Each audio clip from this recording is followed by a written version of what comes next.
Good morning students. 11वीं वाले बच्चे, सिद्धि हिंदी विद्यालय के इस ऑनलाइन क्लासेस में आपका हार्दिक स्वागत है। अब बच्चों, यहाँ पे हमारा ये जो पहला काव्य है उसमें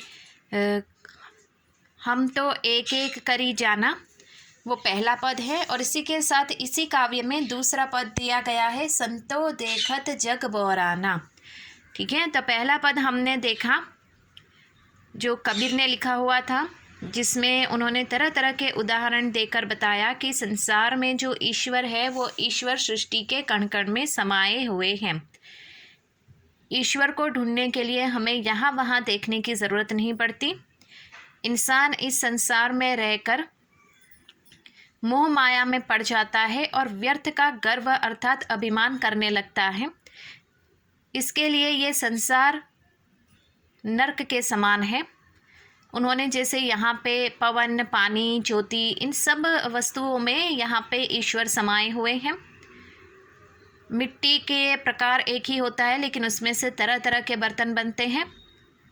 जो बढ़ई होता है वो किस प्रकार से वो पेड़ को काटता है, लेकिन लकड़ी के बीच में रहने वाली जो अग्नि है उसको काट नहीं सकता। तो इस तरह से सृष्टि के कण कण में, घट घट में ये जो स्वरूप है ईश्वर का वो व्याप्त है। और जो निर्भय होकर अपने जीवन में आगे बढ़ते हैं उसे किसी वस्तु की चिंता अर्थात डर नहीं होता।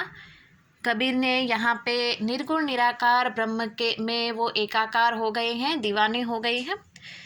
ये हमने देखा था पहले पद में। अब यहाँ पे आपके वीडियो में अभी जो दिखाई दे रहा है बच्चों, वो दूसरा पद है, जिसमें यहाँ पे संतो देखत जग बोराना, यानी कबीर ने कहा है बोराना यानी बुद्धिभ्रष्ट होना, पागल होना। ऐसे इंसान, ऐसे संतों को, ऐसे पीर औलिया को देखकर यहाँ पे उन्होंने बताया कि जैसे कि मुझे ऐसा लगता है कि वो लोग जैसे अलग प्रकार का व्यवहार कर रहे हैं। साँच कहो तो मारन धावे झूठे जगपतियाना, ये आगे के वीडियो में हो चुका, थोड़ा सा हम रिवीजन कर लेते हैं। साँच यानी सच कहने से क्या होता है, इस संसार में मारन धावे यानी मारने को दौड़ते हैं। झूठे जगपतियाना, झूठ बोलो तो इस संसार में विश्वास करते हैं, अर्थात यहाँ पे लोग वाहवाही करते हैं। कबीर ने कहा है कि ये संसार थोड़ा अलग प्रकार का है, क्योंकि यहाँ पे सच कहो तो मार पड़ती है और झूठ बोलो तो लोग हमारे झूठ पर यकीन कर लेते हैं। नेमी देखा धर्म देखा प्रातः करे स्नाना, नेमी यानी नियम भी देखे, धर्मी यानी धर्म भी देखे, अर्थात यहाँ पे जो पाखंड करने वाले हैं, धर्म के मध्य में रहकर कुछ एक ऐसे लोग, उनको भी देखा। ये लोग क्या करते हैं, प्रातः करे स्नाना, प्रातः यानी सुबह में, स्नाना यानी स्नान।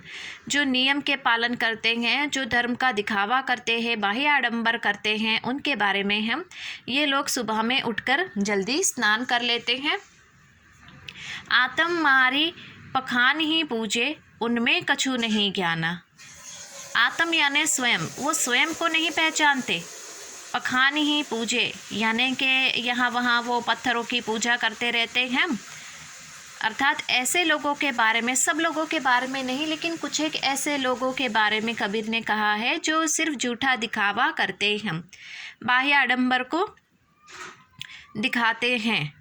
वो स्वयं को नहीं पहचानते, वो पत्थर की पूजा करते हैं, उनमें कछु नहीं ज्ञाना। उन ऐसे इंसानों से अर्थात उनमें क्या ज्ञान होगा। बहुतक देखा पीर औलिया पढ़े किताब कुराना, बहुतक यानी मैंने बहुत सारे ऐसे पीर अर्थात ऐसे धर्म गुरुओं को देखा है जो बड़ी बड़ी किताबें, कुरान है, ऐसी बड़ी बड़ी जो धार्मिक किताबें हैं, श्रीमद् भागवत गीता है, रामायण है, महाभारत है, वो पढ़ते हैं, लेकिन उन पढ़ी हुई किताबों का सही मायने में जो अर्थ होता है वो अपने जीवन में नहीं उतारते। ऐसा कौन कहते हैं, कबीर। वापस सुनिएगा, कबीर कहते हैं कि मैंने बहुत सारे ऐसे पीर और धर्म गुरुओं को देखा है जो अपने धर्म की बड़ी बड़ी किताबें जैसे कि कुरान है, गीता, रामायण, महाभारत है, वो सब पढ़ते हैं, लेकिन फिर भी सिर्फ पढ़ के हमारे जीवन का लक्ष्य ख़त्म नहीं हो जाता, लेकिन उसके ऊपर अमल भी करना। ये इंसान का फ़र्ज़ होता है। तो मतलब यहाँ पे उन्होंने बताया कि मैंने बहुत सारे ऐसे इंसानों को देखा है जो ये किताबें तो पढ़ते हैं, लेकिन उसका जो अर्थ होता है, उसका जो सार होता है, वो अपने जीवन में नहीं उतारते। अब यहाँ से आगे बढ़ते हैं, यहाँ से करीबन बाकी है के मुरीद तब तदबीर बतावे उनमें उहे जो ज्ञाना। के मुरीद यानी शिष्य, तदबीर यानी उपाय। ऐसे जो बाह्य आडंबर करने वाले लोग हैं, ये लोग अपने मुरीद यानी शिष्य को तदबीर यानी उपाय बताते हैं। उनमें उहे जो ज्ञाना, सही मायने में तो हम जिस इंसान के पास ज्ञान होगा वही तो आगे ज्ञान बांट पाएगा। जिसके पास ज्ञान ही नहीं है वो कैसे दूसरों को ज्ञान बांट सकता है। ये बात यहाँ पे कबीर ने बताई है। उन्होंने कहा है कि ऐसे इंसान जो सिर्फ बाह्य आडंबर करते हैं, ये बाह्य आडंबर पाखंड करने वाले जो इंसान हैं, ये अपने शिष्य को उपाय बताते हैं, जबकि खुद के उनके पास ही ज्ञान नहीं है।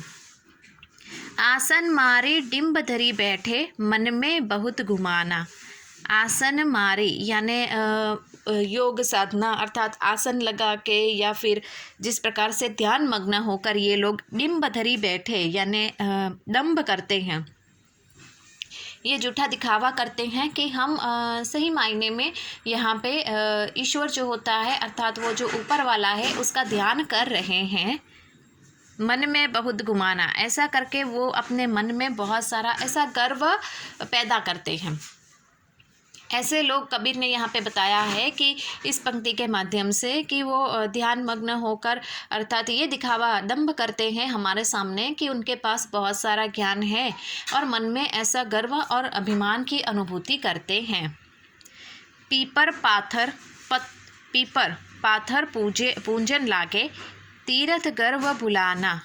पीपर यानी जो पीपल का पेड़ होता है वह, पाथर यानी पत्थर। ऐसे लोगों के बारे में कबीर ने बताया है कि जो पीपल के पेड़ की पूजा करते हैं, जो पत्थर की पूजा करते हैं और तीर्थ यात्रा करते हैं, ये सब कुछ करके जो उसका पुण्य है वो पुण्य भी वो किस प्रकार से गवा देते हैं, गर्व करके, अभिमान करके, घमंड करके कि मैंने तो इतनी तीर्थ यात्रा की, मैंने तो इतने पेड़ों की पूजा की, मैंने तो इतने पत्थरों की पूजा की, मैंने तो ये किया। तो ऐसे इंसानों के बारे में कबीर ने यहाँ पे बताया है कि जो सिर्फ दंभ करते हैं। ऐसे सब इंसान साधु संत ऐसे नहीं होते, पहले ही बता दूं, ऐसे सब नहीं होते, लेकिन कुछ एक ऐसे होते हैं जो सिर्फ ऐसा दिखावा करते हैं कि हम सही मायने में ईश्वर के भक्त हैं, अर्थात उस ऊपर वाले खुदा अर्थात उसके बंदे हैं हम। तो ये सिर्फ कुछ एक ऐसे होते हैं जो दिखावा करते हैं। तो ये लोग जो पीपल के पेड़ की पूजा करते हैं, पत्थरों की पूजा करते हैं और तीर्थ यात्रा करके व्यर्थ का वो अभिमान करते हैं। टोपी पहरे माला पहरे छाप तिलक अनुमाना। टोपी पहनते हैं, माला फेरते हैं, माला भी पहनते हैं, ये छाप तिलक लगाते हैं और पता नहीं गर्व किस प्रकार का अभिमान हो रखते हैं। साखी शब्द ही गावत भूले आत्म खबरी न जाना। साखी शब्द ही, यहाँ पे उन्होंने कबीर ने बताया है कि किस प्रकार से साखी और ये जो शब्द है ये जो गाते फिरते हैं, लेकिन वो उनको अपनी स्वयं आत्म यानी अपने स्वयं की ही खबर नहीं होती। उनको ये भी नहीं पता होता है कि ये साखी क्या होती है, जो सत्यता होती है ये क्या होती है। जो यहाँ पे शब्द ही यानी यहाँ पे एक जैसे कि उसका अर्थ मैं बता रही हूँ, जैसे कि कोई गुरु होता है, वो अपने शिष्य को कोई मंत्र देता है। जब दीक्षा लेते हैं ना, तब जो गुरु होते हैं वो गुरु अपने नए आने वाले दीक्षा लेने वाले शिष्य को कोई मंत्र देते हैं, तो उसको साखी कहते हैं। ठीक है, तो उसको इंसान सही मायने में देखा जाए तो वो सबको पहचानने का प्रयास करता है, वो ज़्यादातर आत्म यानी अपने आप को पहचान नहीं पाता है, जबकि उसकी अपने आप को पहचानने की ये ज़रूरत बहुत है। और दूसरी एक बात, हम शुरुआत दूसरों से करते हैं, दूसरों को सुधारने का प्रयास करते हैं, लेकिन सबसे पहले हमें अपने आप को कोई अगर उपदेश देना है तो हमें सबसे पहले ये सोचना है कि हम उस उपदेश पे चलते हैं या नहीं। अगर हम किसी को जैसे कि किस प्रकार से हम किसी के भीतर कोई गलतियां ढूंढते हैं, तो हमें खुद में गलतियां ढूंढनी चाहिए कि हम में कोई गलती है कि नहीं। ठीक है, तो ये बात यहाँ पे बताई गई है कि जैसे कि ये साखियाँ और शब्द बहुत अच्छे अच्छे जो है वो गाते रहते हैं, खुदा की बंदगी करते हैं, ईश्वर का स्मरण करते हैं, लेकिन सही मायने में तो वो स्वयं अपने आप को ही पहचान नहीं पाते हैं। हिंदू कहे मोहे राम प्यारा, तुर्क कहे रहीमाना। यहाँ पे हिंदू जो होते हैं, कबीर कहते हैं, हिंदू कहते हैं कि मुझे तो मेरे जो भगवान श्री राम हैं मुझे वो प्यारे हैं, और तुर्क यानी मुसलमान जो है वो कहते हैं कि मुझे तो मेरे रहीम प्यारे हैं। तो बच्चों, आज के इस वीडियो में हम यहाँ तक देखते हैं, करीबन 5-6 पंक्ति और बाकी होगी, लेकिन उसको हम नेक्स्ट वाले वीडियो में देखेंगे और काव्य ख़त्म करके फिर उसके स्वाध्याय प्रश्नोत्तर की चर्चा करेंगे। तब तक के लिए यहाँ पे रुकते हैं। Thank you.